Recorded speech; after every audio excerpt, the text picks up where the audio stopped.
So this short comment is about something we frequently hear or we frequently read about, depending on who you follow. And it basically asks book or podcast, right?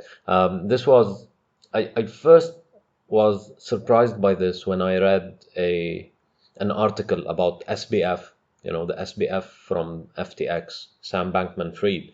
And he was talking about books, and he said something to the extent that uh, books are basically a waste of time. And if you ended up writing a book, then you messed up somewhere. And to this genius, a book should have been a podcast or a blog post, just a blog post. Should have been a blog post. I read somewhere else a comment by Vitalik, the creator behind Ethereum, and he was asking a similar thing, but in the question matter, like, what is the difference between a book and a podcast? Which is better and why? And how should we think about this? And I spend a lot of time reading books.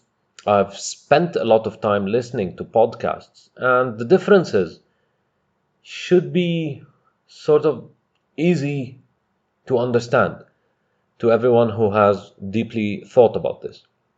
So uh, I listen to podcasts a lot. I haven't recorded a podcast before, but I thought that this discussion might might be a good topic for a short podcast entry. Uh, a podcast is a space for someone to reflect, to talk, to discuss, but it is never as sharp, as clear, as concise as what happens with a book. A podcast is can be open-ended. You can expect the author, the creator of the podcast, to wander around, to throw a few ideas from here and there. But even the dynamic of the interaction between the podcaster and the listener is sort of different. As you listen to the podcast, think about the pace. The pace you're going through is the pace that the podcaster themselves are transmitting. So you, as a listener, have less control on that, and you end up gathering uh, ideas or thoughts that might not be the exact intention of the sender.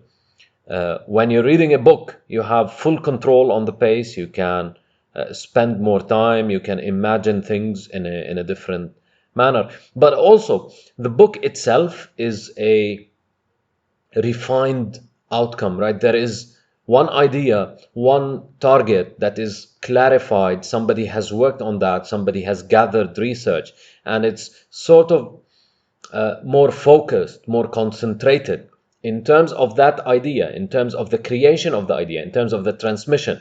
But it is more open in terms of the reception. This is the book. The podcast is sort of the opposite of this.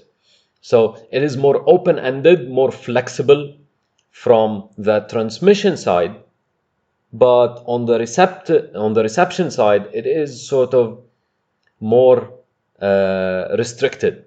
And this is an interesting difference, and this probably has implications for how you understand books and how you understand podcasts, but it also has implications for the kinds of topics that you should probably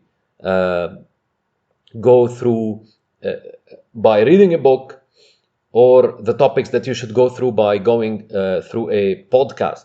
So, for example, some things, and this same discussion can be applied to the concept of the audiobook. So I listen to audiobooks a lot, but there are some topics that don't lend themselves well to the concept of the audiobook.